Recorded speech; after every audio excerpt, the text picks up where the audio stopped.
My name is Barry Allen. And I am the fastest man alive. Listen to me. There's a war coming. A terrible war. You have failed this city.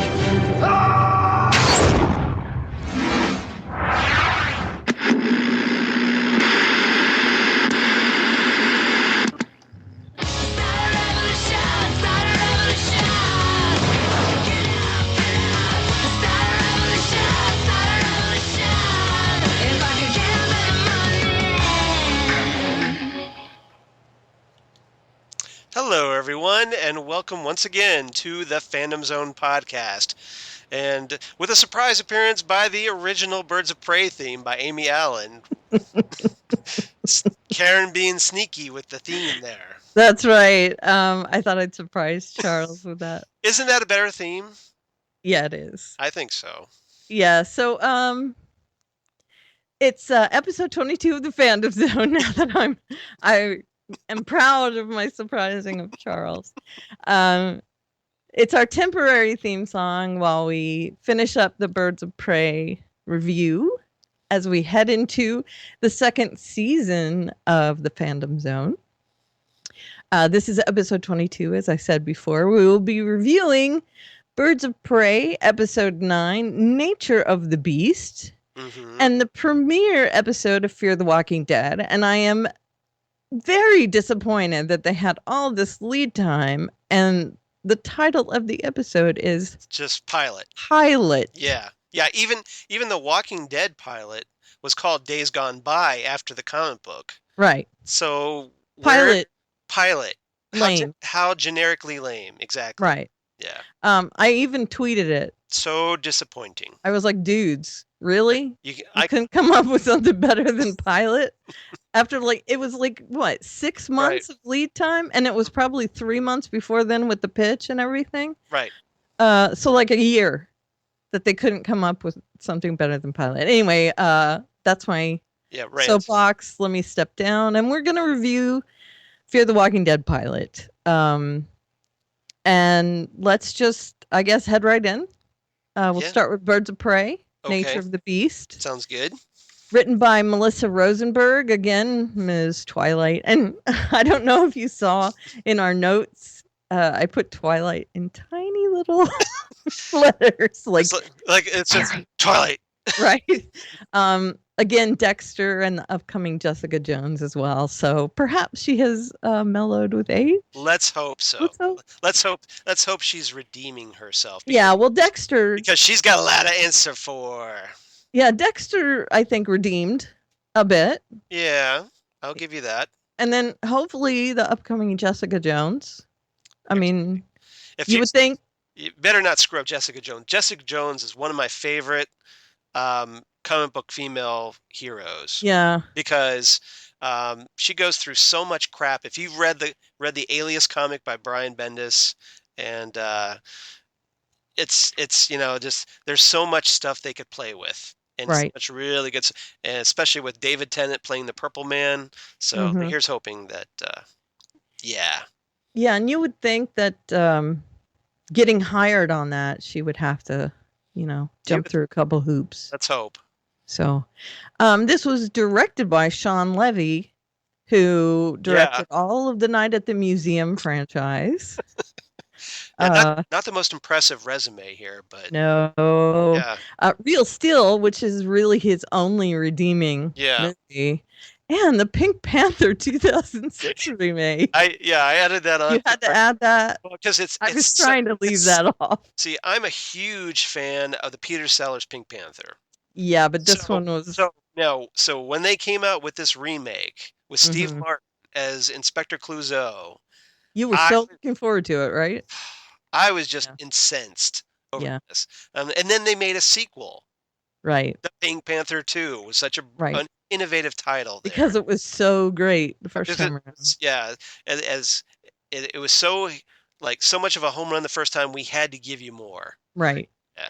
And he also worked with Steve Martin on Cheaper by the Dozen and Cheaper by the Dozen too. And those were good. Yeah. I like those movies, Those but had Smallville's Tom Welling. they sure did as the son, the oldest son. Right. Um, that's mostly why I watch them, to be honest. Yeah. But, When I saw Sean Levy's name in the credits, I'm like, I know that name from somewhere. Where do I know that name? And I looked him up on IMDb, and I'm like, oh, oh, that guy, that guy. right? That guy directed a Birds of Prey episode. Yeah. Well, he did okay with this episode. Yeah, it's not. I didn't see any glaring directorial. I mean, I have seen badly directed shows. True Detective season 2. So Oh my God, yes. anyway, That kind of ruined that franchise, didn't it? that was such a drop in quality. It's Yeah. yeah. I love the first season. Second season, I love it in a Mystery Science Theater, want to make fun of everything that happens kind of way, especially when Vince Vaughn is on the screen. Right. It dropped to like under the dome status, right? I think it went below. Did it really? For you? It went under the dome for me. Wow. Which is pretty low. Yeah, that is very low, especially since the dome is a circle. Right. So to go under the dome, that's really, really deep. So does that make it more like under the giant hamster ball? Mm-hmm. Okay. Yeah, it's not really a dome. So you're the under the dome expert, so I have to go defer. I am, yes. It's a circle. Okay. It's an egg. Yeah. Essentially. Right.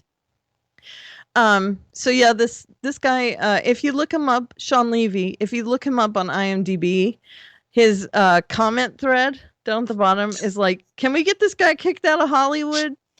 I'm not kidding. I mean, if you go look at this, You almost got a spit take from me on that one. I know, I saw that.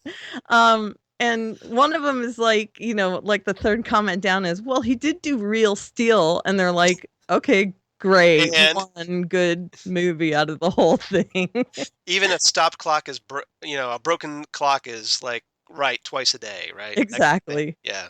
So yeah, it's not a ringing endorsement, but he did okay on this one. So, not a big deal, I guess. So this episode, we get a lot of father issues, and it's tied back to an episode that had a lot of mother issues. So Sins of the Mother. Yeah. Correct. Mhm. So I find that interesting, and the most of the father issues are of course Jesse's, Right. because we get a return of Al Hawk. Sort of. It's Al Hawk. It's just a different face on Al Technically. Hawk. It's like a bad like soap opera where they bring in a completely different actor playing the Right. same character, and you're like, wait, what happened? Wait, what? Why does he not look like the guy that? Right. Yeah. Well, I don't know why they did this. Was there a reason at the time? I do not know. I don't know if Stephen McHattie, Mm-hmm. who played Al Hawk in Sins of the Mother. Mm-hmm. I thought he was good as Al Hawk. I Right. don't know. Maybe he just wasn't available. I don't know. Maybe. Because he is It's kind of only like 3 episodes down the road. yeah. Yeah. Yeah, 4. So yeah, I don't. And he looks nothing like Mitch Right. Pileggi. Right. Nothing like him. So it's so my impossible. my new face. I want to be bald. Right. What's And it's so implausible that they could actually make him look like this guy, because his skull would have to be bigger to be this guy. yeah. I mean, but anyway, hand wave. But Mitch Pileggi is cool because He's awesome. It's Skinner from the X-Files. How can you not like Skinner from the Right, X-Files? right. He's great. He's a great character actor. If they had used him in Sins of the Mother, Yeah. I would have been okay with that too. Right. The other actor is also good. I mean, they could have used him in both episodes. So, either way, it's fine. And I don't care that they swapped them out, whatever. It's, it's a fantasy sci-fi show. It's hard to get worked up over a show that was canceled after 13 episodes. Swapping out an actor. Yeah. So, as I mentioned, Al Hawk was played by Mitch Pileggi, and you would recognize him if you saw him. Just in case you're listening to us and you don't have access to Birds of Prey, he was what's his name on X? Skinner. Nope, sorry. Skinner from X-Files. Sorry, he some played. preset there. He was on Daybreak. which was a sci-fi series that was super good. Mhm. And it had, what's the dude's name from Firefly and Chuck? Uh, what character did he play The on side Firefly? character on Firefly. You know, the gun dude. The gun dude. Jane. Oh, I know what you're talking about. Adam Yes, Baldwin. Adam Baldwin. Yes, Yeah, right. Daybreak starred Adam Baldwin and Okay, Taye Diggs. And the gun dude. I'm sorry. I have a horrible memory now. That's okay. My pills She's do not medicated. help. It's okay. We give her a Yeah. pass. And it's not pain meds. Right. He was also on Stargate Atlantis. And for you people that watch Grey's Anatomy, like me, he was the exec. I don't want to give you another spit take. He was the exec at the hospital who showed up and he had a penis fish Okay. lodged in his penis. It's a real thing. Okay. Sometimes if you go in these rivers in South America, they can. Oh, yeah. Okay. Because that happens to me all the time. Right. Yeah. No. No, he was on vacation in I South know. No. America and he went in a river and it swum. So if you're ever like swimming in South America, protect your junk, guys. Right. That's He important. was doing something bad Mhm. and his wife wasn't there. And he didn't want his wife to know because he was with someone he shouldn't have been with in a river in South America. Let's hope that person was human. It was Grey's Anatomy. Yeah. So it was. He was Okay. just with his secretary or something. Right. So he was kind of a jerk, but he was a recurring character on Grey's Anatomy. He's a recurring jerk. Yes. That was just a very, very, memorable episode. Oh yeah. I would. I can't imagine why. Yeah, that would be memorable. And they called it a penis fish over and over again in the episode. Stop it. You're making Rob, our editor, very nervous right now. Sorry, that's just what they called it. I know. It's a and if you look it up on Google, that's what it's called. yeah. I mean, there's another name for it, but they call it that as well. So, Mitch will also see what you learn on the Phantom Zone podcast. Yeah, it's important. Yeah, exactly. Go ahead. Okay. Mitch will also be in the upcoming X-Files reboot for Yay. those who enjoy his work, and he's been in everything. I mean, seriously, his resume is like longer than my arm, and I have long arms. So, Mitch Pileggi, again, he's crazy good. Christopher McNeely played Frankie Spitz, and he was also in Sins of the Mother. Right. A hitman who has a bit of a grudge against several people. Maybe he's jealous he didn't get plastic surgery and replaced by another actor too. Maybe. He had a thing against the Black Canary.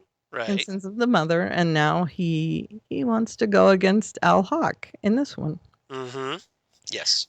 He was hired, and you can't take that back, as we've seen. Neil Hopkins plays Specialist. Yeah.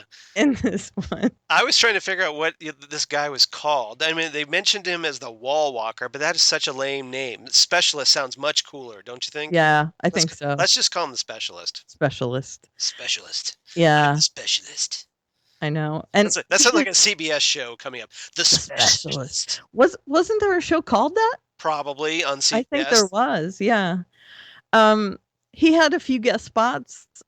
Lost, Big Love. Those are ones that he did more than one episode, so a little arc. Right. On Lost and Big Love.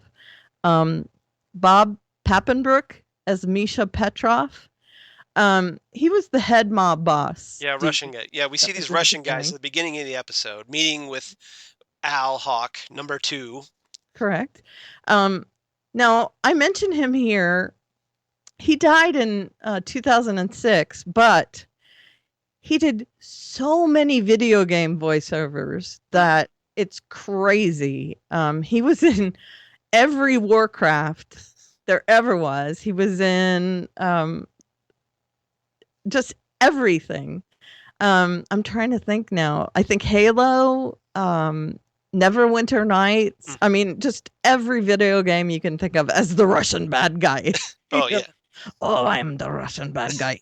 Um, Natasha, we must get moose and squirrel. right. And he was also in, cartoons. He did voices for everything. And then, also he was the heavy in a few shows. But the voiceovers just outnumbered everything by a million. So if you go to Bob Pappenrook's site, he played Misha Petrov in this episode. You should really, you'd be amazed at how many things he did a voice So for. speaking as a gamer girl, you are suitably impressed by his resume. I am incredibly impressed by his voiceover resume. Yes, very much so. I think there's only a few people that impress me more. And okay. There's not very many. Short really. list. It's a short list. Short list, yeah. Okay. The other people that impress me more are people that are like famous. Okay. Famous for doing voiceovers. So look at them and you go, oh, ah, craziness. One of them I think is Michael Dorn. yeah. He does a lot of stuff and you wouldn't know it.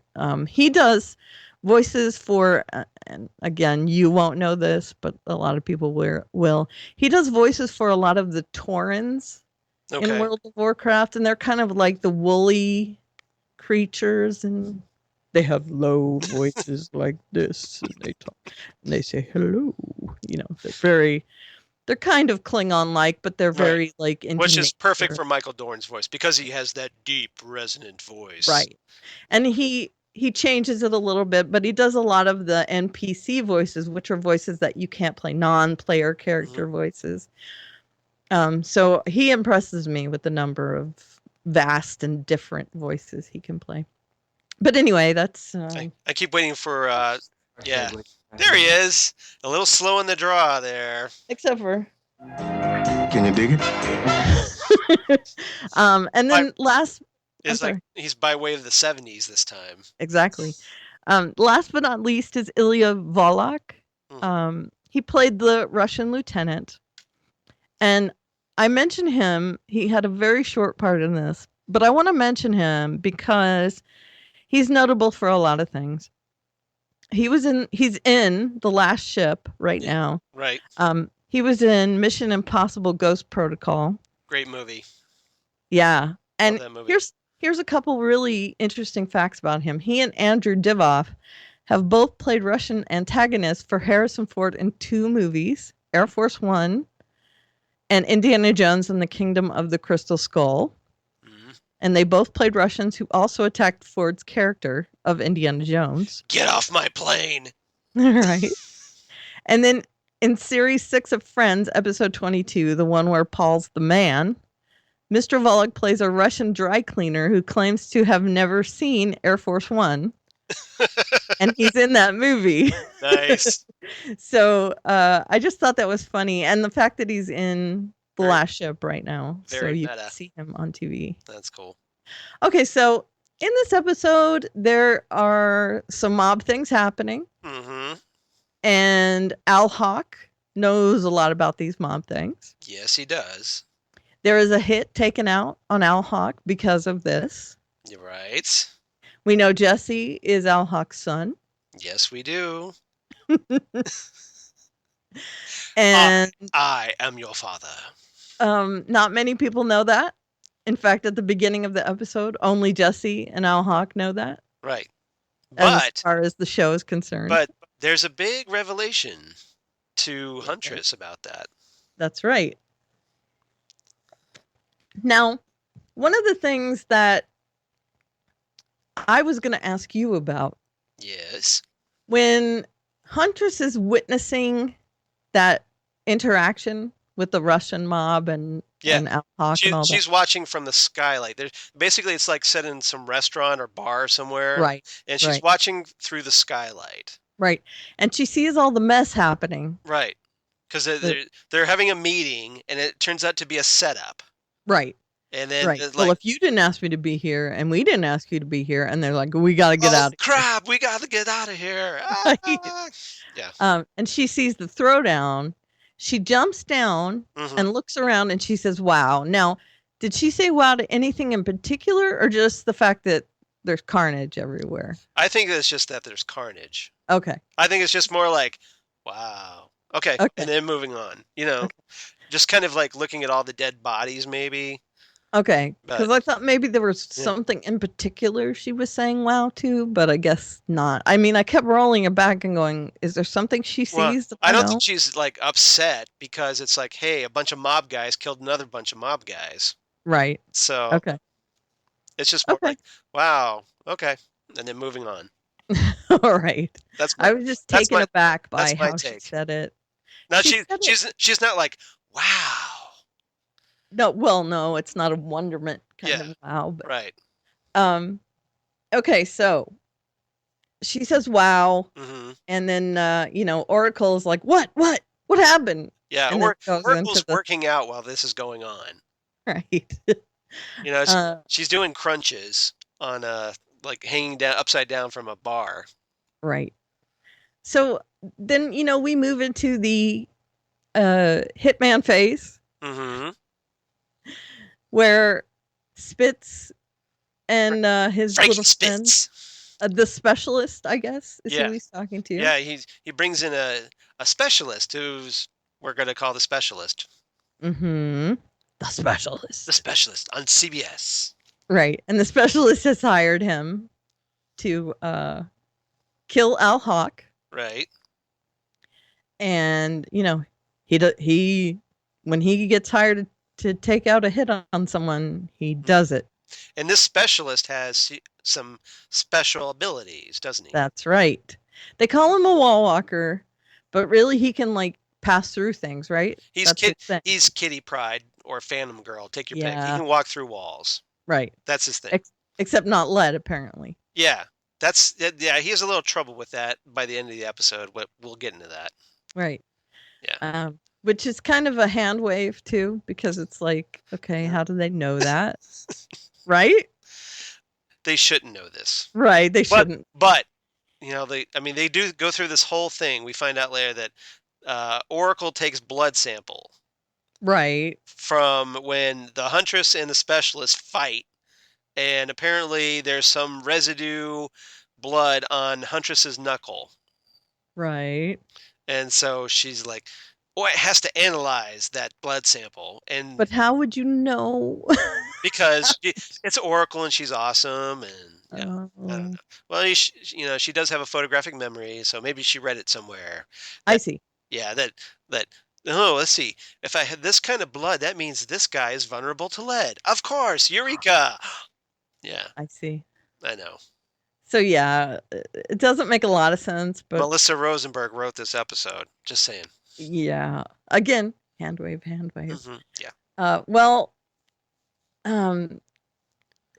Okay, you tell me because I've forgotten now. Sorry.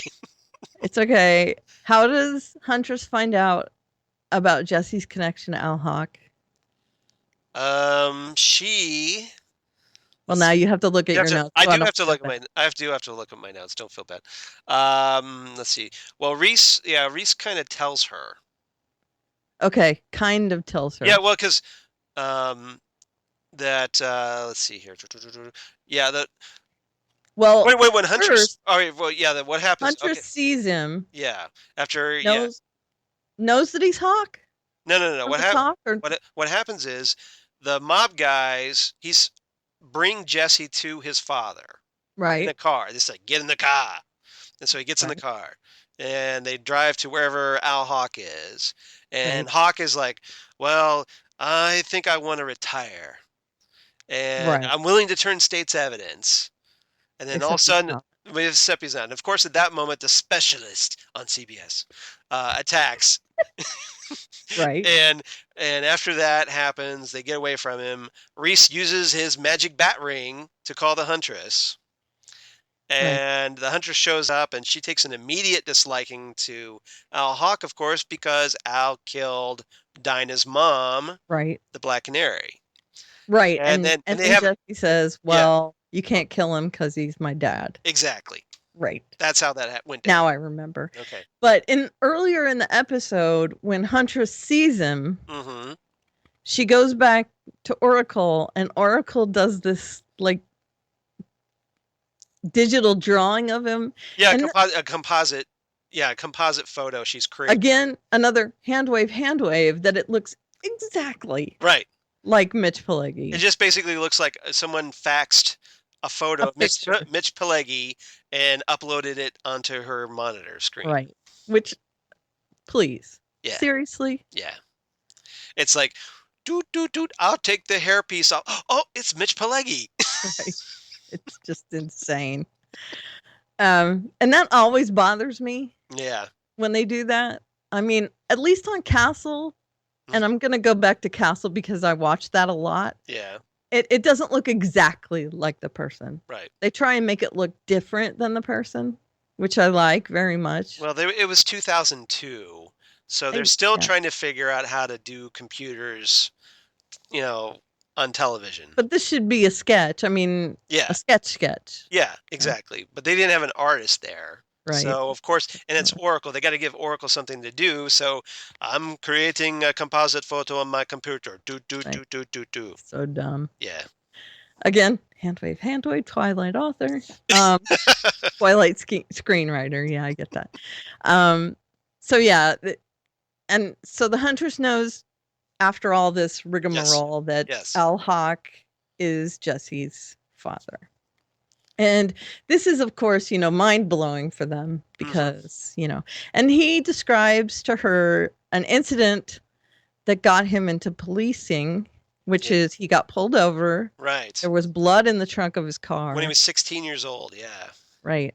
And he shows the policeman his identification, and when the policeman notices it's Hawk is his last name, he lets him go because he's scared. And then he peels out of there. The cop just bails. Right. I'm out of here. Right. And Jesse realizes his dad. I mean, he had an idea of how bad his father was. So do you think think he really knew that his dad, his dad was connected before that, or I think at he that had moment? A feeling that his dad was. That clinched it. But he didn't want to believe it. I think that was I don't want to believe it. But that was the oh wow, he really is, and I need to get away. Yep. And that's what kind of pushed him. I want to distance myself from my dad as much as possible. And so how to do that? Well, I'm going to become a cop since my dad's a mobster. So. Right. And that way I can balance the scales.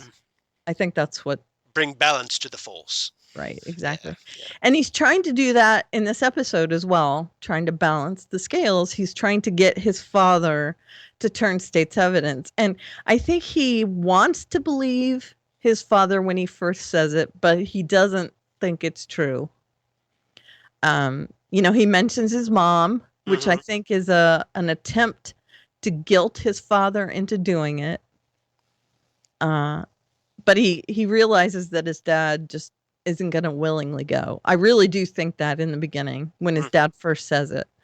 And he, that's why he does the battering for Huntress to come. Yeah. And says, I need help with this because, and I think if he could just say it out loud, I need help with this because my dad says he wants to turn state's evidence, but he's not going to do it willingly. I think really that's part of why he called her. So there's this hit out on his dad, but once Huntress finds out who he is and goes back and there's, discussion about everything. Well, as they're creating the composite sketch, Dinah's there and Huntress just flat out lies to her. Sure. But of course she finds out. Yeah. Because during the course of all this discussion. Right. And confronts. Not so good. Yeah, she's not having a good she's not dealing with it well, is she? No. When she first finds out about it, it's almost an involuntary thing where she makes like this earthquake in the clock tower and they have to kind of jar her to get her to stop. And, there's discussion that happens between the three of them where they try and get her to see, yeah, I know you want to go after him. I would too if I was in your place. However, there are extenuating circumstances. Sometimes we can't do things that we want to do. We can't fly off the handle. We have to look at this from all angles. They go into this whole thing. But of course, she wants to just go after him. Right. Plus, there's this hit on him, like I mentioned before. So there's all these people just wanting to converge on him and kill him. Meanwhile, everybody's gunning for Al Hawk. Right, the specialist. Yes. Wants to call it off on CBS. Right. So he goes to Frankie and says, I want to call it off. Frankie says, no. You paid me. I'm going to do it. Yep. And he gets rid of Frankie. Yeah, he kills Frankie. Bye, Frankie. Yep, bye, Frankie. Right. Breaks his neck. Yep. Snap. Right. So, but Frankie is still... Why does Frankie still go after Al? Well, he was being pressured by Jesse and Huntress to leave him alone so he could call the hit off. Right. And so he could turn state's evidence. Right. And so he tries to do that. It fails miserably. He ends up getting killed. And that's basically it for Frankie. Well, I mean the specialist. Why does the specialist go after Maybe because he's one of those guys that the stereotypical hitman. Well, I made a contract and I have to follow that contract through. Okay. I'm guessing. Okay. No, we're not really told why. So he just is like guessing. Yeah, I have to. It's my reputation. I have to follow through on this contract. Something. Okay. I'm guessing. So he decides he's just gonna. Yeah, keep going, trying to kill Al Hawk. Yeah. All right. And Dinah's confronting Al Hawk. Right. So Dinah's there, and it's like the first time. Like an eclipse of the sun. She's standing there, Al Hawk's standing against the building, and up comes Mr. Hitman, and he says, you can move or you could die. That's what he says, right? Yep. And Dinah assesses the situation.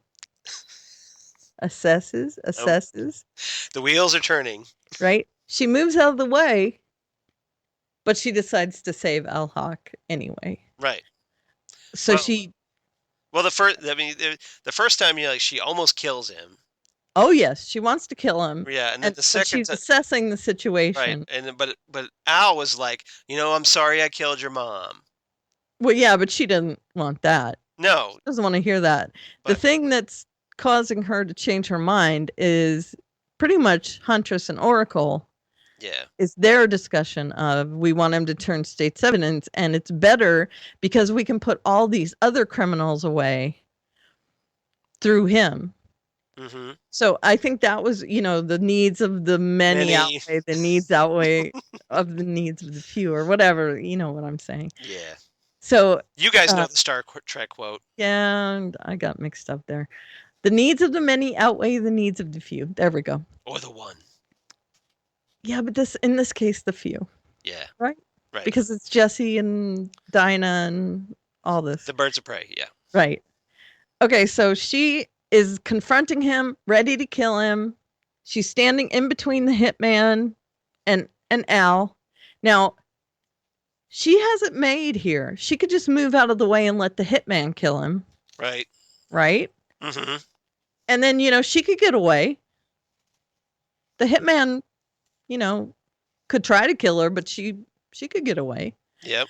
But instead, she decides she's going to save him because of the discussion they have. It's the right thing to do. Right. Yeah. Because she's a hero, and that's what heroes do. Yeah. So she saves his life, and she gets her little, thing in her ear that Oracle's given her, and apparently she leaves it on when she sleeps because she snores, which is pretty funny.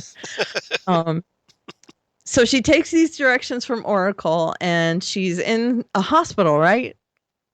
Yeah, what happens is Oracle directs her to run into this abandoned hospital. Right. Which is unlocked, which kind of weird. It's like, okay, everybody just leaves their abandoned hospitals unlocked. Right. For anybody to come in. Right. So they run in there, and then they run toward the radiology room. Right. And this hallway just happens to be lead lined. Well, the radiology because of radiation.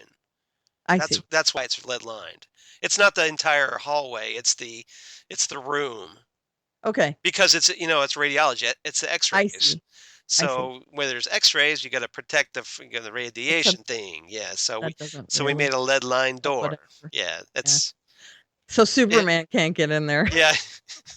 Yeah. Superman's screwed. Well, he can get in there. He just can't see through Can't it. see in it. Okay. Yeah. Okay. So, but it's like Melissa Rosenberg wrote this episode. Just Right. So okay, so it's lead line, and so they direct her to radiology, and then this for some reason just this line bothers me. Yeah. When Oracle is directing her, she's running in and she goes, "Okay, there's a door in front of you," and she goes, "Radiology, right?" And I'm like, "Oh, I hate that line. Why does she? Why does it say?" it's exposition. Yeah, I know, 'Cause you but have there's to- you have to sign on the explain- door. You have to explain things for the audience that isn't paying attention. Yeah, Probably I by this guess. point. It's just so annoying, right? Yes, it is. Did you find it annoying too? Yeah, that yeah, it is. says radiology. It says radiology, and then oh yeah, the radiology. Yeah, Right. yeah. It's redundant. And it's just how she says it too. Radiology, right?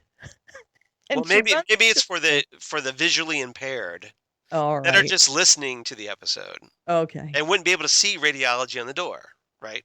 All right. Hand wave, Twilight Rider. Yes, exactly. So she runs into the room, shuts the door, and she's quote unquote safe in the lead lined room. She doesn't know why. Oracle has just told her she Yeah. is. Because and remember, Oracle figured all this out from analyzing blood off Like a little scrape of blood on a Huntress. little dab of blood off of Huntress's knuckle. Right, which is again hand wave, Yep. Twilight Rider. So the guy runs into the hallway, and then Huntress jumps down into the hallway, and taunts him. Yep. And says, "Oh, I can't get in. Is it lead? Does lead give you a problem? Ha ha, ha ha." She taunts him, and then there's this pretty kick-ass fight in the hallway. I enjoyed the fight. It was good. It was short.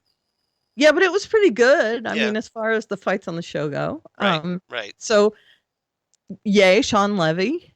Mm-hmm. I mean, that was his thing. Yep. So, good job. Right. And then good choreography. yes, and then she pushes him towards the room, and then Han Solo carbonite moment.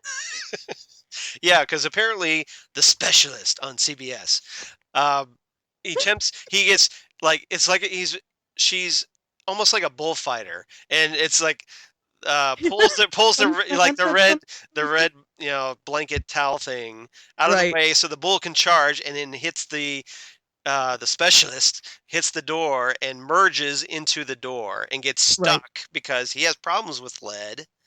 Right. Apparently not enough problems to keep him from going into the door at all. Right. So he can but just enough so he's like he's like a fly trapped in amber. Right. Yeah. So he does this thing where you can see like his back and his front, and he's like stuck in it. He's no good to me dead. Thank you. I mean, so many Empire things you could do. Yes. You know, yeah. So you don't like lead? I know.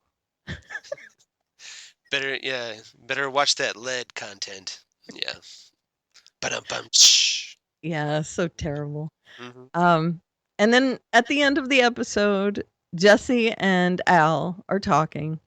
Right. And he tries again to guilt him into doing the right thing. The witness thing, think about mom. Yeah. Right. Think about mom. Mom wouldn't want you to go underground, and But Al's just like I'm not ratting on my friends. It's not in my nature. Right. He does the whole scorpion crossing the river thing. It's not my nature. Right. And nature of the beast. This is where the title comes from. For those exactly not connecting the dots yet. Right. Yeah. And then, gives Jesse a hug, and Jesse takes that opportunity to handcuff him and returns the sentiment, well, letting you go isn't my nature. Right. Which was good. That was it was great. That was a great moment. Yeah, good moment for Jesse. The ending was a really nice moment. And then there's a little bit in the clock tower at the end. Well, they're not in the clock tower. They're walking along Well, that whatever. street. Yeah, but it's But, Huntress. you know, It's Huntress. It's essentially the rooftop scene of the right. episode. Except it's not. Yeah, and so it's Huntress telling Dinah, "Oh, your mom would have been proud of you." Right. That's it. Right. Really. Exactly. The end of the episode. The end, Twilight Rider, hand wave, hand wave. Yeah. And it was really not the best episode ever. There were some good parts. I liked the fight scene. I liked the ending with Jesse Right. and his dad. I do like Mitch Pileggi, and I thought his performance was very good in this episode. Mm-hmm. Um, And it gave Jesse something to do apart from Right. just show up at crime scenes and call Huntress on the bat ring. right. Yep. His performance was very good in this. And also, they used a song called Save Yourself by Greg Johnson, which I liked. It was a song at the end of the episode. Again, that's has nothing to do with the writer of the episode, so it had nothing to do with Melissa Rosenberg. Pretty much that's really most of the redeeming qualities of the episode, right? I I mean, think so. So what was your rating on this episode? my rating was 7 carbonite doors. Nice. And your rating? My rating was 7 out of 10 blood samples taken from Huntress's knuckles. 7 out of 10 microscopic blood samples. Well, her fists were really bloody, though. Yeah, sure. They didn't look like it. Yeah. See, that would have been awesome if like Huntress had come in with her like completely covered red, Dripping blood, going, "Okay, here you go. Have a sample. I got plenty." So I cannot say that I really super recommend this episode for a rewatch. Right. It's okay. I mean, it's part of the arc. Right. Harley doesn't show up though, so If you want to see Skinner from X-Files in a Birds of Prey episode, this is your episode. this is the one. This is the only one he This is the shows only up one. in.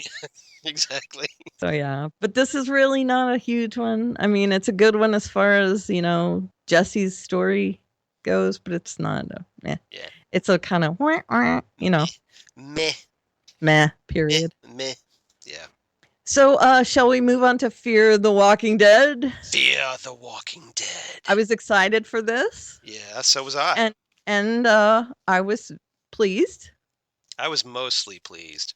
Mostly, but again, It's a pilot. It's a pilot. setup episode. Right. So we're gonna ramp up, I think, to the real stuff. Let's hope so. The Walking Dead, it started a little quicker than this. A lot quicker than this. Because it was a comic that was already established. Right. And this is this is kind of being created from scratch, essentially. Right. Just using a lot of the themes. Right. It's new material. Mm-hmm. And they are essentially setting up what happened before The Walking Dead. Right. So this is a setup of a setup. They're setting up the show. It's the pre-setup setup. Right. But the whole show is a setup for The Walking Dead. So I think it's going to take a few episodes to get in. I mean, at least that's my thought. Well, this first season is only 6 episodes. Right. So I think what's going to happen is by episode 6, that's when all hell breaks loose. Right. And then we're going to be season 2 is going to be right in the nitty-gritty. Right. So that's what I think as well. So it's just a slow build to that 6th episode. Right. I think so too. But again, I thought this was plenty good. Mm-hmm. It's basically the introduction to the characters episode anyway. This one, yes. Yeah. To the main, the core characters. The core group as opposed to the secondary characters, which we'll meet later. Right. We didn't meet all of them at all. Nope. There's a whole battery of characters that show up. These are just like the main one. And we lost quite a few as well in this one. So let me, I'm going to run through the characters real quick. Okay. Kim Dickens plays Madison Clark, who is a popular high school guidance counselor. She is Travis's fiance and mother of Alicia and Nick. Mm-hmm. She was on House of Cards, Sons of Anarchy, and Treme. Good actress.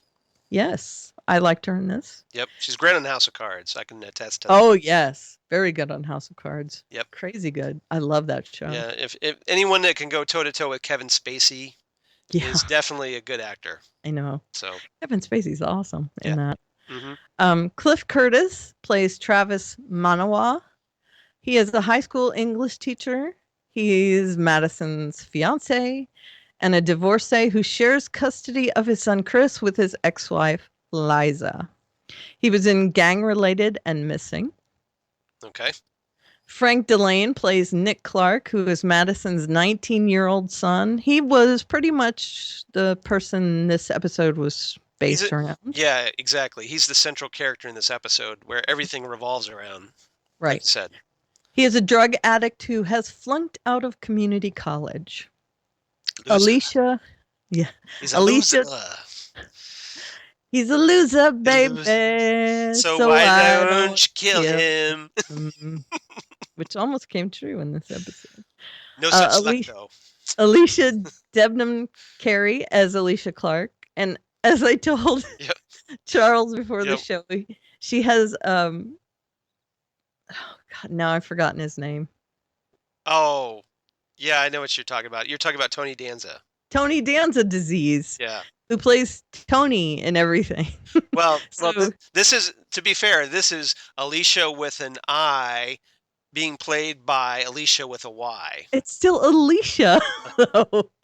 Maybe it's Alicia. Yeah, okay, whatever. I don't know. So she plays Alicia Clark, who is Madison's overachieving daughter and model student. Yeah. Yeah, but she's got a dark side, I think. She's the Lisa Simpson of the Fear of the Walking Dead cast. Right. Although I think we're going to see that there's something else happening with her. Right. I got a hint of that in this one. Did you kind of, Yeah, I would hope so. I hope there's more to her than just the stereotypical, know-it-all, uptight sister. Her boyfriend kind of implied that, oh, hey, let's just run away. And, there's something else happening there. Yeah. Elizabeth Rodriguez, who we just got a little hint of in this one. She plays Liza Ortiz. Yeah. Travis's ex-wife and mother of their son, Chris. Ortiz is a no-nonsense nursing student. And there was just a phone conversation between the two of them. Right. About taking their son. Yeah. And let's see. That was all that appeared in this one, right? Pretty much.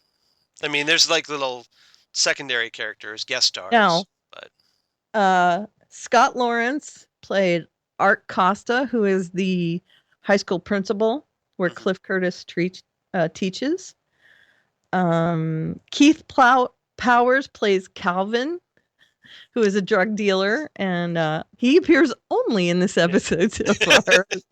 Well, and he's also the neighbor to Madison and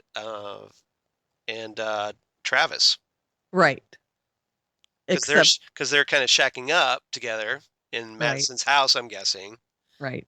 Okay. Oh, yeah, they're living together. Yeah. I think so. Cliff and Madison. Right. Yeah.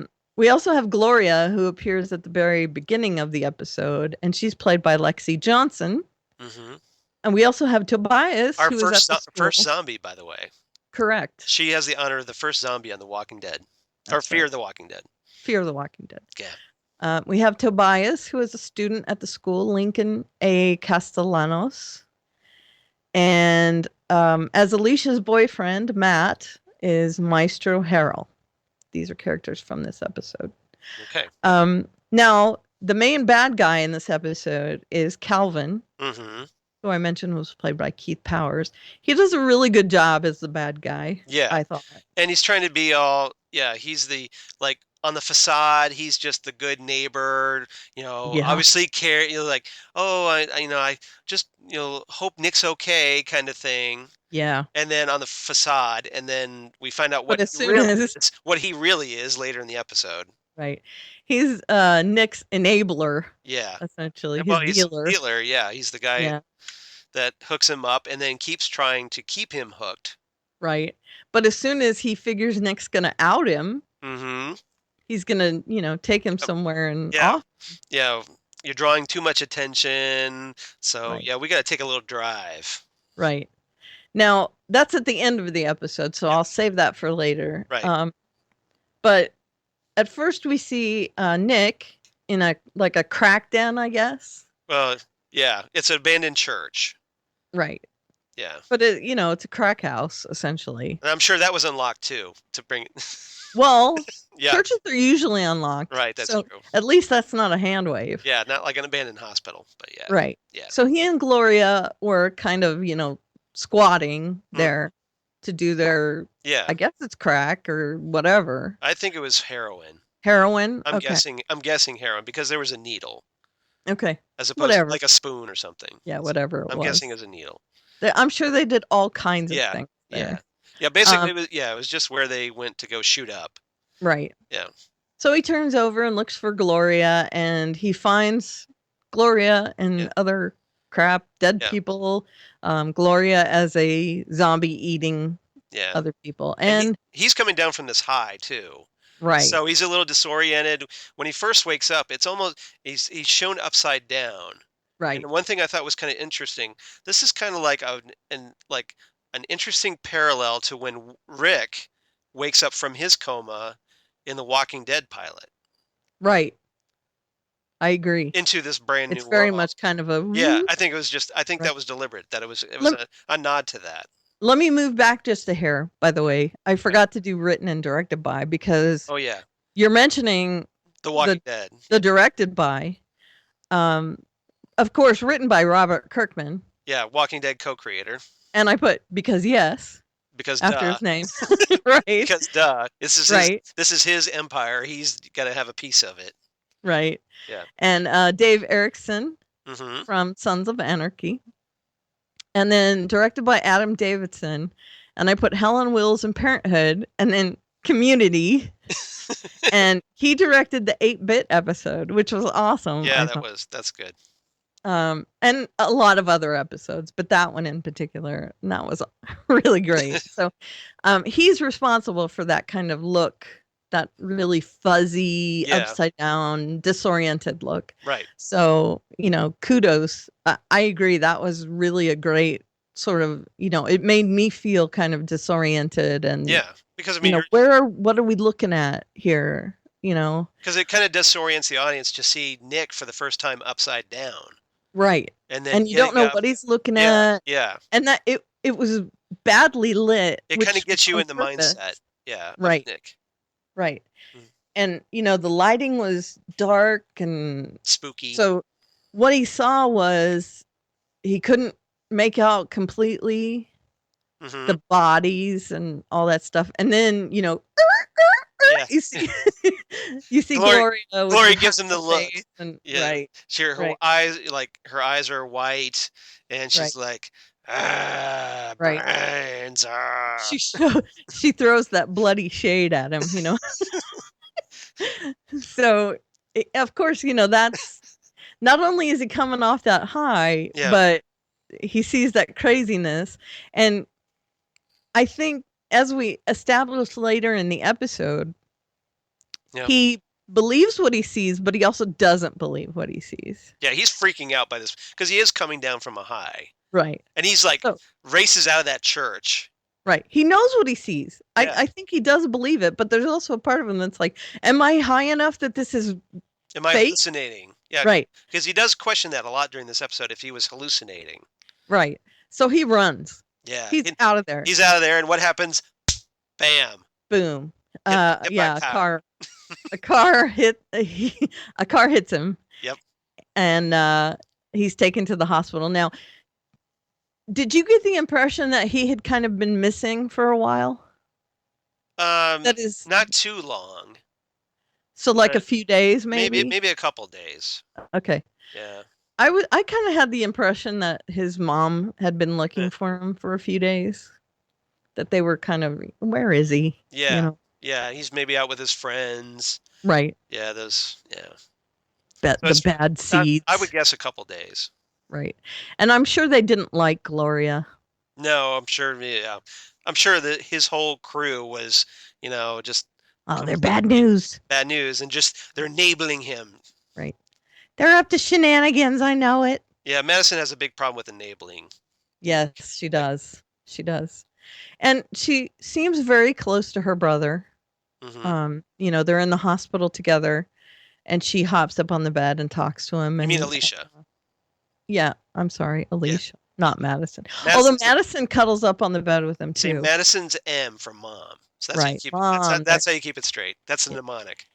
Okay, so Alicia's sister. Okay, Yes. whatever. Yeah. Alicia, there's no mnemonic for that. Alicia does hop up on the bed with him later and talks to him, so they're close. And then, you know, Madison curls up and sleeps with him for a little bit as well. You know, waiting for him to wake up at one point. Not in a creepy way either. No. So Like, don't you even know, go there. trying to comfort him. Yeah. And, you know, just glad that he's alive after being hit by a car. That happens. Think Simon and River on Firefly. Yes, exactly. So there. I didn't even think anything creepy about it. Well, I'm just putting it out there. Like, don't. Okay. The way you phrased it with curling up beside him, so I just. Well, like a mom and a son. Yeah. Yeah, comforting. And you know, Alicia jumps up there and is like, "Bro, Yep. Broheim, what's up, Broski?" Yeah, dude, get your act together. But because she's the like perfect, family member. Right. So and she doesn't like that he's Nick is the disappointment, and he gets all the attention because he's the disappointment. I don't think she's terribly jealous of that, though. No, I don't think she's jealous of him, but she's just kind of like, dude, get your act together. I'm tired of this. Right. You're interfering with my GPA or something. Right. Well, not interfering with her GPA, but, interfering with people looking at her GPA. Yeah, maybe it's just like, hey, this need to stop looking at you and look at me. A little bit. Yeah. So, they're paying attention to him, but he is tied to the bed, which he does not like, in the hospital. And a couple times he's, can you untie me? No. Can you untie me? No. And he finally gets a nurse to untie one hand when she brings him a bedpan. Yeah, he works that nurse to get that one hand untied. He sure does. Because he's thinking. Yeah. I mean, he's resourceful. And then we find that out during the episode. He's kind of a resourceful, for being a complete addict. Yeah. He's very resourceful. He is. And I think that's going to come into play throughout the series. I kind of see Nick as becoming the scavenger of the group, kind of like Glenn. Yes, I think he's going to be Glenn. I think he'll be the Glenn of this first group. Thought I had. Yeah. Because he's always looking for stuff, and yeah. And he's going to be like the guy who gets a romance at some point, like Glenn did in The Walking Dead. You know what I mean? He's going to be the guy that finds a girl later on. So yeah, Nick finally gets one arm free, and it's because the nurse is like, okay, I'll let you use the bedpan with one hand.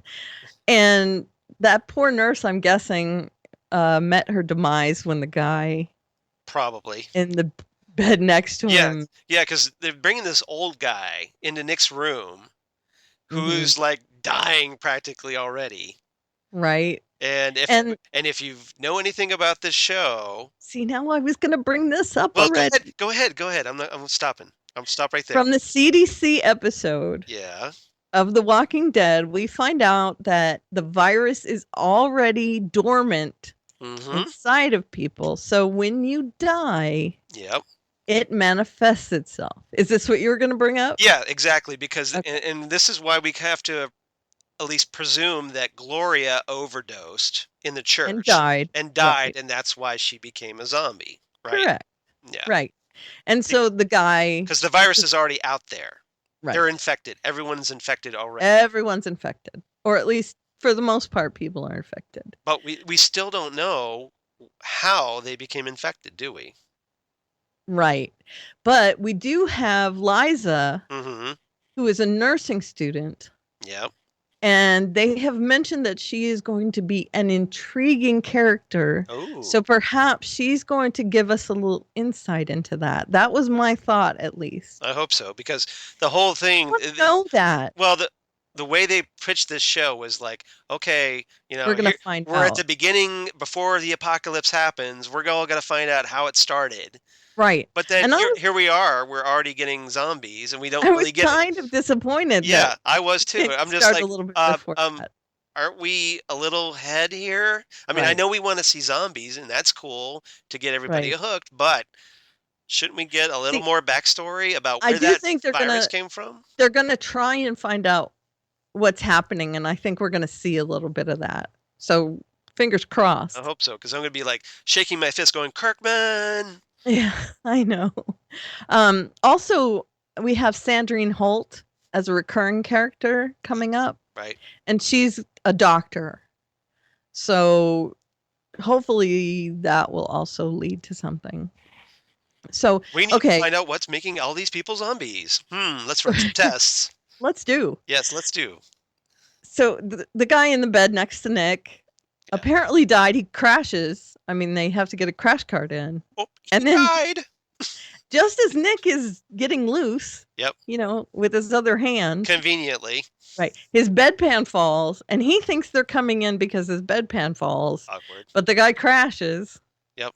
And he's dying, and we assume he dies because there's a lot of ruckus. Well, yeah, he flatlines, the old guy. Yes. And right. everybody But like, then there's all right, bring the crash cart in. Oh, we're nothing's happening. Okay, well, wheel him downstairs. Maybe he's dead already. right. Like, wheel him downstairs. So they take the old guy out. But there's some ruckus happening too. Yes, Right? right. Yeah, you hear a lot of ruckus going on. Yeah. And of course they just completely ignore Nick and his noise, so he manages to get free and Yep. I'm out. Feats don't fail me now. Right. And everyone is very upset that this happens. Yeah, he grabs the old guy's clothes too. Yes, he does. Which is again resourceful. But also, ew. Well, yeah, but resourceful. Yeah. So Madison, Mm-hmm. distraught Yes. that he's missing, Uh-huh. asks people, "Where is he? Where is he? Where is he?" Yep. And he goes to Calvin. It's the new Where's Carl. Yes, it is the new Where's Carl. Instead of Where's Carl, it's Where's Nick. Mm-hmm. And he goes to Calvin. Mm-hmm. And they have a convo in a diner, and it's a very famous diner in Los Angeles, by the way. Oh, which one? Featured in Pulp Fiction. Oh, that diner. Yes, with the wallet. Yeah.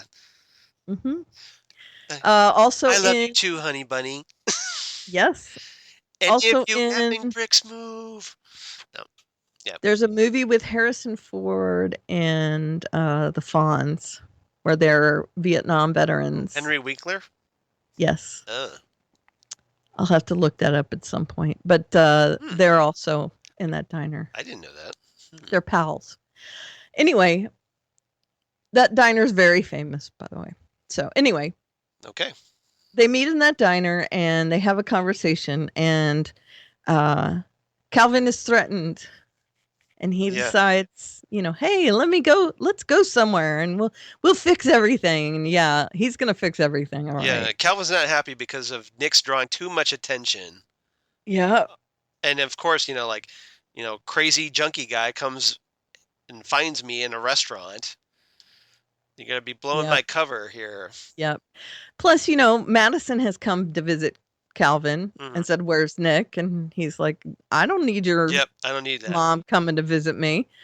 So he drives him out to the aqueduct. The aqueducts, again, famous from everything. Terminator 2. Terminator 2. Yep. Yeah. If you've seen Terminator 2, you've seen this aqueduct. Correct. Yeah. And Grease. Yes. They're all over Grease. Right. And Calvin takes him there, and he's getting out of the car, and Nick knows what's up. Mm-hmm. So he gets out and he stops it, and he runs Calvin over. And I mean, he runs him over. Or is this where he shoots him? This is where he shoots him. Yeah, you're getting a little ahead because, he shoots him. Yeah. What happened is Calvin comes around to the passenger side of the door. Right. Door in the car. Yeah. And Calvin pulls. Yeah, Calvin sees him pull out a gun. Nick sees Calvin. Nick sees Calvin. Yeah, sorry about that. Right. Nick sees Calvin, pulls out the door. So Nick rushes Calvin. Right. They struggle, and in the struggle, Calvin Nick. gets shot. Right. Gut shot too. Got shot too. Yeah. So Very unpretty so shot. Calvin collapsed to the pavement or whatever, Nick and panics. Nick panics because it's like, he's still probably coming down off something. So he's Right. like, oh What my am I god, gonna oh my god, oh do? my god, oh my god, and then Well, he killed someone. and I'd panic even if he I was straight. hauls out of there. Yep. Goes to Madison and Cliff. Yeah, he's walking along the road, and then they find him. Mm-hmm. So, and then they talk, and then Nick's like, well, there's all this with Calvin, and then like he's kind of freaking out about it. And one thing I thought was kind of funny at this point was Travis is like, well, whatever happened, it was self-defense.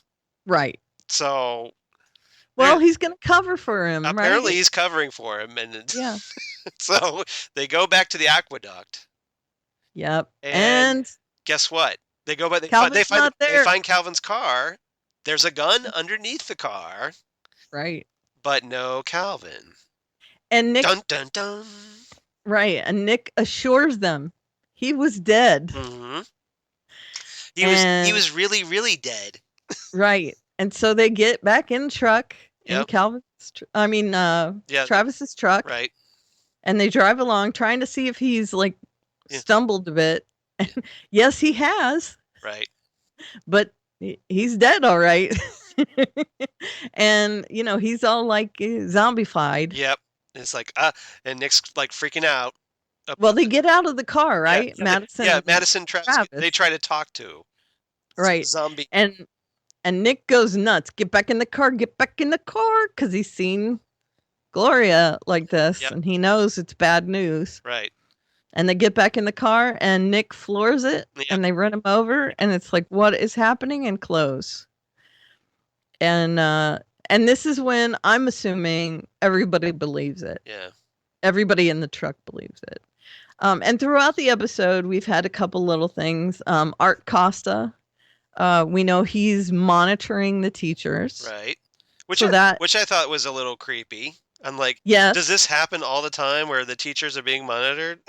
I don't know, but it's obviously some kind of plot point. Yeah. He's going to overhear something. And this is where the Fear the Walking Dead, you knew this was going to happen, where they give you this thing where the principal's back is toward the camera. Right. And you're thinking, well, is he a zombie? Right. As Madison approaches him. Right. And turns around and, guess what? He's not a zombie. It's a complete fake out.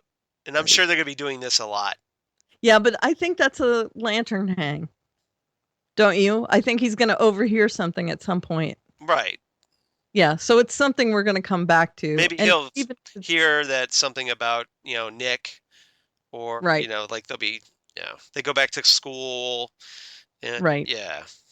He'll overhear something, and something bad will happen. Right. And we also have Matt, who's Alicia's boyfriend. Yeah. And they have that talk, like I said, about running away, and that's also a lantern hang. And he draws that really cool heart on her, which I thought was awesome. I'm sorry, I thought it was awesome. And again, we have Liza. Yeah. Ortiz. So we're gonna see her and Travis's son. Right. Yeah, there's obviously still some bad blood between Liza and Travis, which is understandable. They're exes, but yeah, it's just it's your weekend. You kind of get the impression that Travis and his son don't get along. The son does not want to go spend time with Travis. Right. So Travis kind of like gives up and is like, okay, you take him. I'm done. I got too much going on right now. I can't deal with this. So yeah, so there's going to be a bit of a tug of war. Again, another lantern. Right. And then we have Lincoln Castellanos as Tobias. Now he's a student. Yeah. He's a student that has seen things. Yeah. And he comes to school with a weapon. A knife. And Madison knows he has it. Right. He goes through a metal detector. The metal detector goes off, but then Madison covers for him. Right. Because she's the cool counselor. Yeah, but do you think she has found out that there's something going on at home Well, I think or she. something, or I that think he's bullied? I think that's what I think he's just. She understands that this is like a little nerdy little kid that probably gets picked on a lot Right. at school. But she takes his knife anyway. Right. So maybe She just doesn't want him to get in trouble. yeah, exactly. She doesn't. She probably figures, well, he just made a mistake. So Right. I'm just going to take his knife and let me sit him down, talk to him, find out what happened, what's Right. going on. And Tobias, who's obviously knows more than he's telling at this point. Right. Something's happened. Maybe his Yeah. family or something. Or maybe there's like a group of people online. He's got friends online that have been talking about this. Yeah. That's the impression that I got. He knows something. He knows stuff, and he's like, he makes the comment, and I wrote this down. So, like Madison asks him if anyone's bothering him, and he says, that it's safer in numbers. Mm-hmm. And he says, and this is the really interesting point. He says, no one's going to college. No one's doing anything they think they are. Yep. So obviously he's already like, there's an apocalypse going to happen. Right. He thinks It's that going down, and that this is doomsday. right. I mean, that's essentially what the showrunners have told us. And he mentions there's a virus. Yep. So He does. Now, whether he means that in a general way Yeah. or in a specific way, that we don't know that yet. But and Madison being like, white, upscale, guidance counselor is like, well, whatever. if there, yeah, exactly. She blows him off. She's like, oh, if there was a problem, the authorities would tell us. Certainly. No, they wouldn't. No, They no, they would not. They would not. No. And us in her kind of naivete. being in on it. Yeah. We're in on it because we've seen The Walking Dead already. We can say we told you so later on. Tobias does that because they do this. He's us. They do. There's so many students that aren't showing up to class. Right. So they cancel school for a half day. So they send everybody home early at the school. And Tobias is on the bus, and he's kind of giving Madison the look like, see, told you so. Got right. You should have listened to me. I know what I'm talking about. Right. But again, Madison is Madison is in for a rude awakening with this. She's going to have probably the one who has the hardest time with this. Right. But at the end of the episode, of course, she sees it. Yes. But she's going to be like, what is happening? Yeah. I think she's going to be the one that says, I don't get it. Now she's going to make the one connection to Tobias. So she'll get info that way. Yeah, you think she's going to go back to him? He's a recurring character. I have to think. I have to think. He wouldn't be dropping all those hints like, there's an apocalypse happening. Hello, told you so. But without him. Since they have him listed as recurring, do you think he's going to join their band at some point? I mean, there's going to be a band, right? Or he's going to lead them to some other characters somewhere. Okay. I don't know. He might be a gateway character to lead them to other characters. All right. But I don't know. Is he going to be their Oracle-ish? I don't know. He might. Computer geek? Maybe. He might be able to, see, this is all going to go to hell, and normally it would be like a few days. Right. Right. So. But I hope it doesn't. I hope we get more of the doctor end of things. Yeah, I don't know. It's just a question of how they drag this out. How soon before people have to hole up? Right. Well, because, we're going to lose power. We know that. The communications are going to go down. They've already teased that in the trailer for the rest of the season. I know. So I don't think, Tobias is going to be able to be on the computer that long. I know. I'm a little sad about that. Yeah. I really wanted to see hey, what's happening? Let's get the doctors together and try and figure it out. Yeah, I think they should have gone a little farther back than where they are. Although they still could have doctors holed up somewhere doing stuff. Right. Without them getting zombified. Yeah. No, you will get probably LA is going to go to hell quickly. Yeah, because they're all on top of each other. So they'll retreat. Everybody presumably is going to retreat to the suburbs or, the remote areas. Mm-hmm. And then eventually that will go to hell. Right. You think they're going to hole up in the Rose Bowl?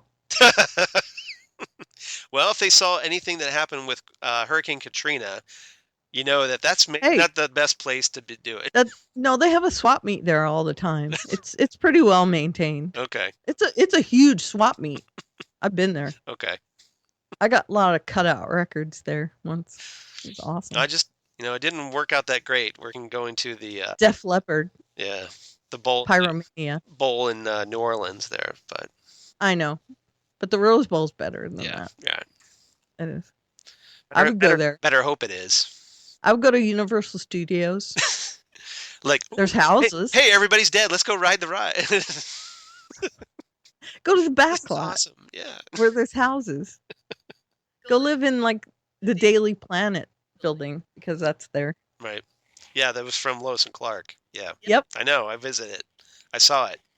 It's got that pole, that really recognizable. Mm-hmm. They used that building a lot. That was actually in everything. What was it? It was something recent. I can't remember. Oh well.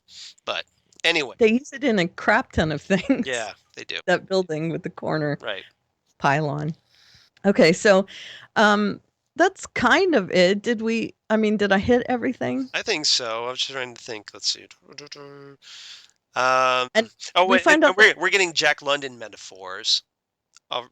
From Travis in his English class. So it's just like, hey, people do what they need to do to survive. Beating you over the head with that message. Right.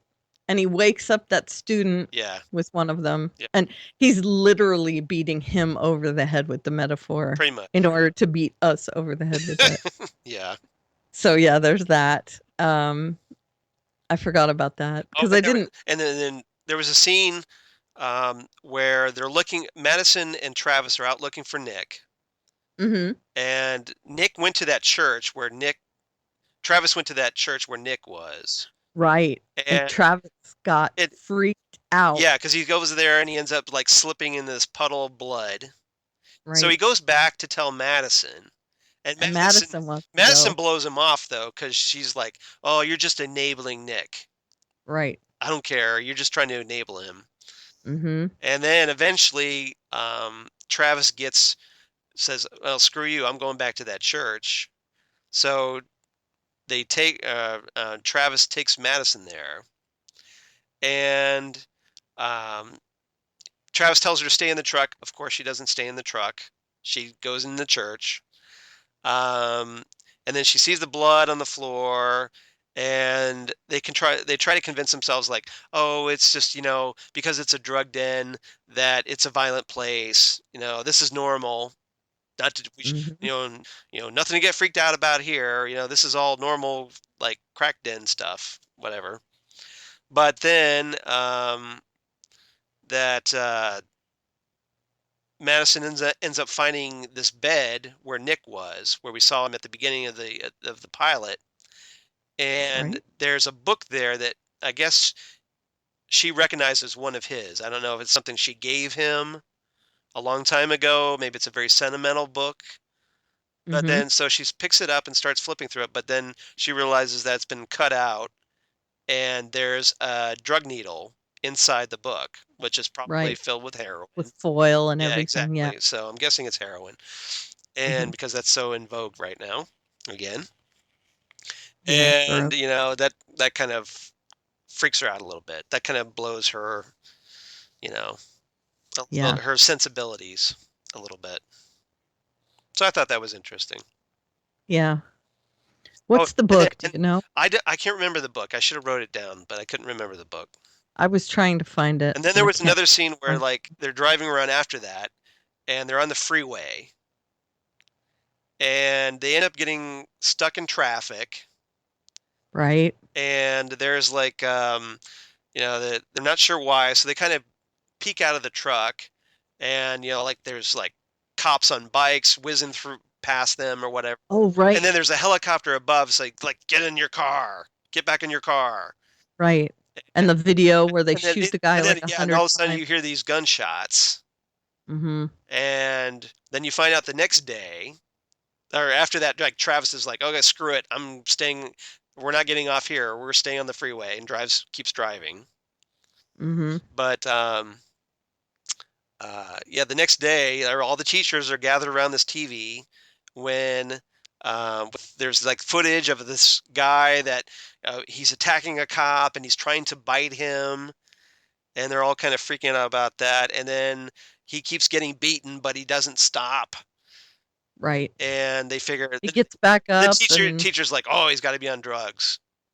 right. And the guy in the video actually gets shot multiple times, still keeps coming. Yep. Surprised they didn't think it was a Terminator or something. Right. Because, hey, it's LA.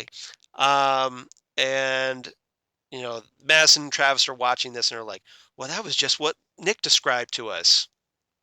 How crazy Right. is that? Mm-hmm. So, anyway. So there's that. So it's starting already to go to hell. Yes. Pretty quickly. It's de-evolving. Yeah, and so it's going to be just a matter of episodes. Like I said, probably by season or episode 6, this is all going to be full zombie apocalypse. It's going to be craziness. Yeah. So that's kind of cool. It's just kind of neat to right now we're at the stage where we're seeing that there's still power, there's still sort of cops in authority, and we're going to see how that is completely useless in a zombie apocalypse. Agreed. Anything else? Yeah. Let's see, there's this, when they arrive at school, Madison is greeted by, who is she greeted by? Marty? Who's Marty? I don't know. Hold on a minute. Marty. Is that the principal? It just says Marty. No. The principal's name is Art. Okay. Anyway, it says Marty. I don't know who Marty is. Yeah. Another teacher, maybe. Yeah. And he tells her a lot of students are out sick. That was the principal. I think they got the name wrong. Okay. So I think it's Art. Yeah. Okay. Because he asked her, like, I thought you were going to be off today. Okay. And then to which she replies, I got my flu shot. Well, no, he asked her, and Madison says she got her flu shot. Okay. So, okay, right. So, do the shots have anything to do with it, do you think? I don't know. That it has something to do with some initial resistance? I don't know. Or maybe yeah. I mean, they keep bringing up the flu shot, so yes, they do. You kind of wonder if, like, okay, was there like a bad batch of flu shots that went out and caused this thing? But right, but it has to be airborne because everybody's already infected. But so many people get flu shots. Right. But my point is that everyone who, if they die, they come back as a zombie. So that means that, regardless if they got a flu shot or not. So it had to go airborne at some point, the virus. Yeah. So maybe it mutates. Maybe somebody, there was like a bunch of infected people, the virus mutated and became airborne, and then everybody got infected. Right. Well, flu shots are definitely, made of weird chemical stuff. Right. And they're made of a lot of different makeups. Yep. They try and cover a lot of flus. Right. So, maybe I'm just speculating here. Yeah. I want to speculate on this. Hopefully this doesn't bring about another round of anti-vaxxers. Yeah, I hope not. Like, see, you shouldn't get vaccinated because you could turn into a zombie. Let me get up on my soapbox again. Yeah. Vaccinate your kids, please. Yeah, please do. Come on. Because that's wrong to not do it. Don't be stupid. Yeah. We almost had like polio wiped out, and then anti-vaxxers brought it back. Yeah, it's dumb. It's just dumb. Dumb anti-vaxxers. Yeah. No offense if you're an anti-vaxxer, but still, come on. Trivia here. Death, Gloria off screen, old man, Calvin, and 2 unnamed junkies. Yep. I was a little let down that there wasn't a Talking Dead like in memoriam segment. I know. When are we gonna get a Talking Dead for this? According to I watched the Talking Dead special that they had before Yeah. the pilot aired, and they said that there will be a Talking Dead at the season finale.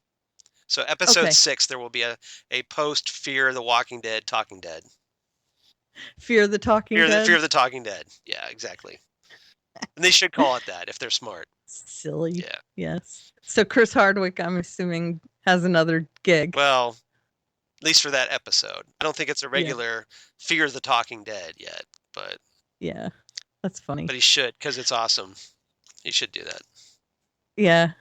So this became the most watched series premiere in basic cable television history. Huge, especially with the +3 ratings. Yeah. Receiving a total of 10.13 million viewers during its initial broadcast. And what did it get +3? Do you have it? It was like 13.3 million. It jumped crazy for a premiere. So insane. Yeah, so that's insane. Yeah. And again, I thought it was good. Mm-hmm. It wasn't like the best thing ever. Right. But I thought it was good for a setup. See, I thought it was, I think basically the premiere was aired for an hour and a half. Mm-hmm. And in my mind, you could have probably condensed that back down to an hour. And it would have been a much stronger episode. I thought there was a lot of times where it's just Madison and Travis driving around. Yeah. Nothing's happening. We don't really care. They probably we don't really taken we don't really care about Nick so much. So you could have kind of edited a lot of that out. Well, they could have edited out the guy who got shot on the highway. Yes. Yeah, we get that. Yeah, you could have just shown the video part of that. Right. So we understand people will die and they get back up. Yeah, you could have tightened it up. I think it would have been much better if it was just kept to an hour. Agreed. So I agree. There was a lot of times I'm live tweeting. I was live tweeting the episode, and I'm just like, is anything happening yet? Is anything? And then finally, in the last 15 minutes, things get really interesting. Mm-hmm. And so, it could have been tightened up. Yeah, it should have been. We'll put it that way. Mm-hmm. So, what did you give this episode? I gave it an 8 pockets full of loose change. That's good. Nice. From the old man, yeah. No, from the kid. She pulls loose change out instead of exposing the knife. Right. Yeah, that was the metal detector thing. Yeah. Right. Got it. I gave it. I was a little harder on this one. I know. I give it 7.5 out of 10. Hidden drug needles inside of a book, or 7. I get it. 7.5 books with drug needles hidden inside. That's it. Or I was gonna, I get 7.5. Or I was also going to go with half empty school buses. That works too. Yep. So, if you give me just a second, can you fill for a second? Well, I'll try. I could give us some news. I could talk about our iTunes review that we got. Okay, please do. So, yeah, I just happened to be checking the iTunes reviews because, hey, we would love to hear from you. Review us here on the, on iTunes, the Phantom Zone podcast. Come on, drop us a line. Thankfully, we've got one from someone called Silent Bob DS. I'm guessing he's a Nintendo DS guy that's into Silent Bob. Don't know where JDS is, but well, that's cool. But Silent Bob DS chimed in, and he just gave us a quick review, but he gave us 5 stars, so cheers for that.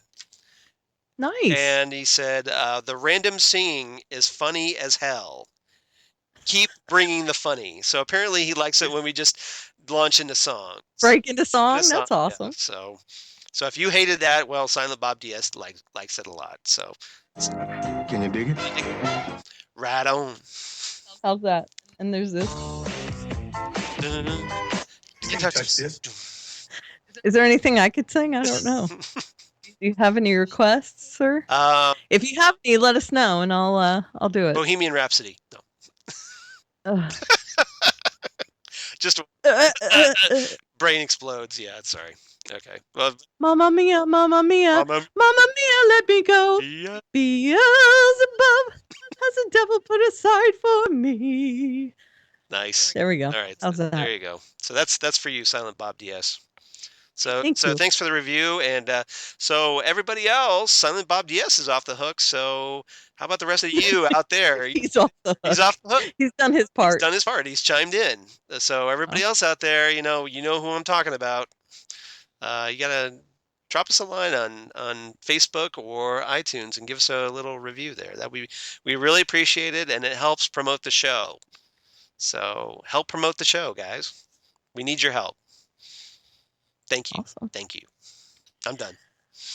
Okay. Did that fill enough time? Yes, it did. Awesome.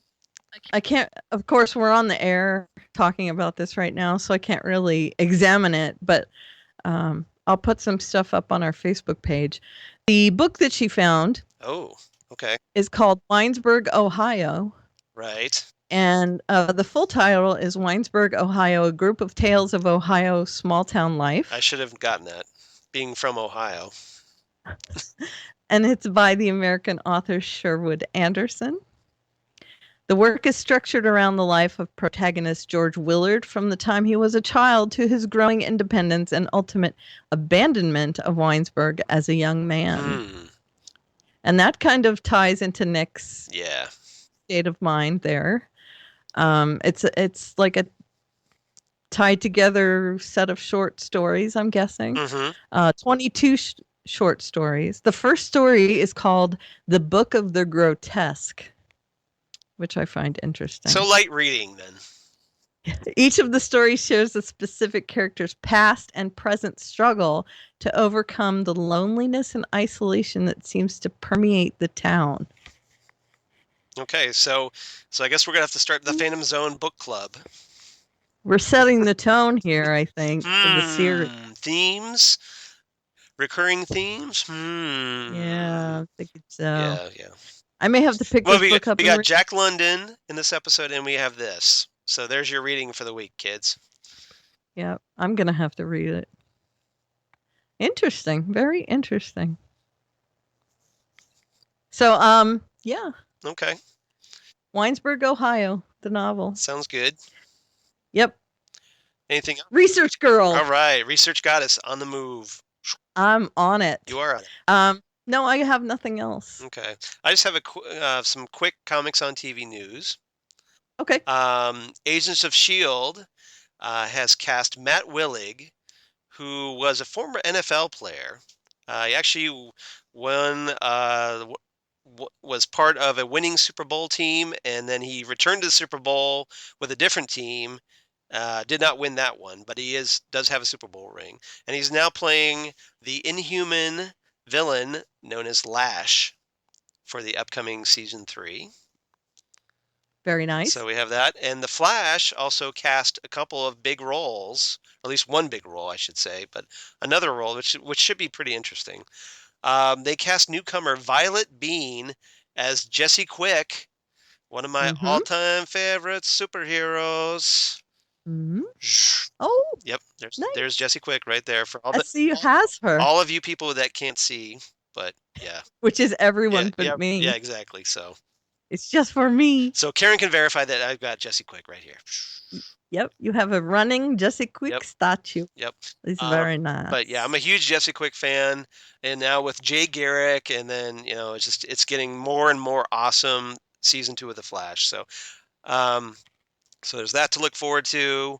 And then Damore Barnes, who was recently, we watched him last night, Lori and I did, on the season finale of Defiance. He is going to be playing Tokamak, which is a villain that was big in Firestorm comics back in the 80s. Yep. Kind of an obscure villain, but so it's more of the Flash dipping into the Firestorm Rogues Gallery. Right. So I'll be curious to see how that goes. But it's cool. It is cool. So yeah. Maybe this will be like another Flash Firestorm team up episode. That would be awesome. So so we'll see. Very cool. Yep. That's all I got. And also because Nathan Fillion wants to play Booster Gold. Oh yes, yeah. We had the discussion about that. Captain Tight Pants. I put it on our page. Captain Tight Pants wants to play Booster Gold. Or Captain Hammer, take your pick. I'm on that like white on rice. Yes, please. But I think he needs to work out a little bit first. He could do it. He's I have faith. He's a little doughy. Like I said, it doesn't matter for Castle. Yep. But I think he'd be motivated. Yeah, if he got motivated and hit the gym, and he could do it. Right. And he's got the personality that would be perfect for Booster Gold. Oh yes, definitely. He's got that sense of humor. He can do the smarmy, cocky, full of himself type of character very well. Self-promotion. As anybody that watched him as Captain Hammer and Dr. Horrible knows all too well, he can do that perfectly. Yeah, there was a bit of self-promotion in that, and that's Booster Gold. I mean, he sells himself. He whores himself out. Yeah. And Nathan Fillion, obviously a huge comic book superhero geek, voices Green Lantern for the DC Universe animated projects. And Robot Chicken. So yeah. Yeah, he's Green Lantern there as well. Hal Jordan, so yeah. Yeah. Yeah, he's a huge geek. Yep. He's got a nerd card for sure. He's got the geek cred going. So yeah. Definitely. So he would be a great pick for that. And he loves doing conventions. He loves his fans. Right. He's really into it. So I'm all for it. Okay. So I think that's it. Yeah. I think. Yeah. But so where can they find you, Karen? Well, they can find us. Yes. How about us? Yeah. Fandom Zone Cast. I mean, we can find us, but how about them out there in the audience? Right. Where can they find us? Right. At Fandom Zone Cast on the Twitter machine. Mm-hmm. And also on Facebook at facebook.com/Fandom Zone Podcast.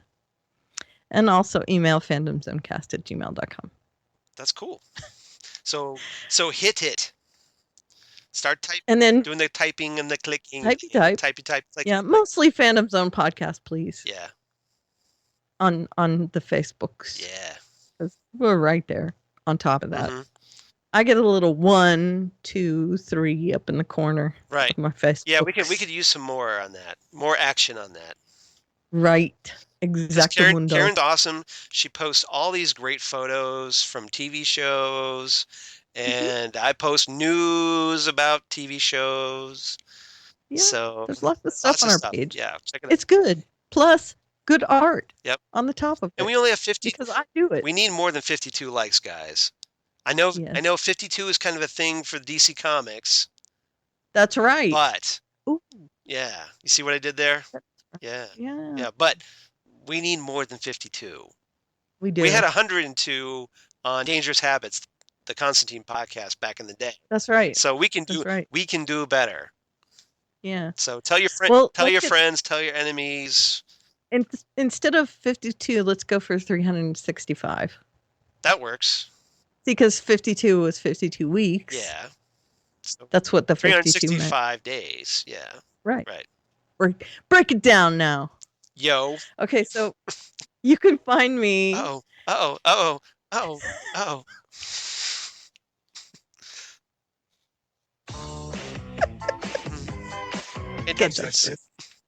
You can find me personally. Yes. At Alaveria on the Twitter machine. My gaming handle, by the way. Right. Which is why I'm Allie on the Facebook, in case you were wondering. Mm-hmm. That is my nickname in the game. I always wondered that. That is what people call me in the game. Okay, why do they call you Allie? Short for Alaveria. Okay. You're going to have to tell us the story of Alaveria one of these days. It's just the name of my character. Oh, okay. So you just use your character's name what I picked, and it became your handle. Right. Got it. Okay. Well, that was a quick story. Yeah, that's it. And my About Me link is there, and I continue to update my About Me page. So it will have all my links. There are some exciting things coming up for me. Thank you, Jesse. I see Jesse running across my screen, and not Jesse Jackson. Yeah, not Jesse Jackson. Let's point that out. We got to clarify. Jesse from Flash. Mm-hmm. I have done a little bit of cleaning up on my About Me page, by the way, in recent days.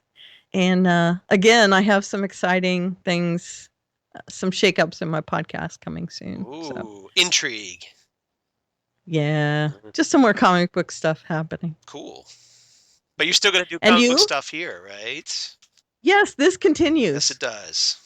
This continues. Yes, plus I will be on Next Stop Everywhere this week as well. Woo! Yep. And And yeah, other things. yeah, ooh, interesting. Okay, and now I want to know. where can they find you, Charles? They can find me at Charles Skaggs on the Twitter machine. Yay, So and on the Instagrams. and And you're bouncing with excitement. yes, I'm getting this blurry image. It's like you're vibrating through the screen. And Google Plus for all you crazy kids. all you crazy kids on the Google Plus. So there's Yay. that. And I'm on the Google Plus. And my blog of geeky things, Damn Good Coffee and Hot, where I talk about a lot of the comics news that we just talked about here on the Phantom Zone podcast, as well as other stuff, Doctor Who, sci-fi, you name it, I'm talking about it. So check it out. And then also, of course, the Next Stop Everywhere, the Doctor Who podcast that I do with Jesse Jackson, and will be guested by a certain Karen Lindsay. Great. I'm excited to meet Ken tomorrow. Yes. Ken and I will be on it together. Yeah, Karen. Yeah, we're having a foursome. So, yeah. I thought 3-on-1 too. I thought that would get your attention. Yeah. Great. That's MMMF, by the way. Hey now. When you're talking in book terms. Oh, okay. That's what it's labeled. Oh, is that what it? Okay. Well, male, Right. male, female. I got the concept. Yeah. Right. I figured that. I was smart. Yeah. I figured that one out. Okay, but although it really would be male, female. But then male. the week after on Next Stop Everywhere. Shh, we're not supposed to say anything. Right. Okay.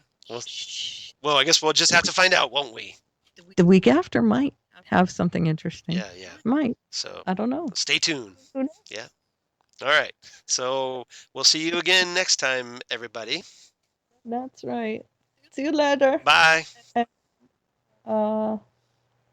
Where are we? have closing music, right? Yep. Okay, we'll see you later. Bye, everyone. We're so professional, aren't we?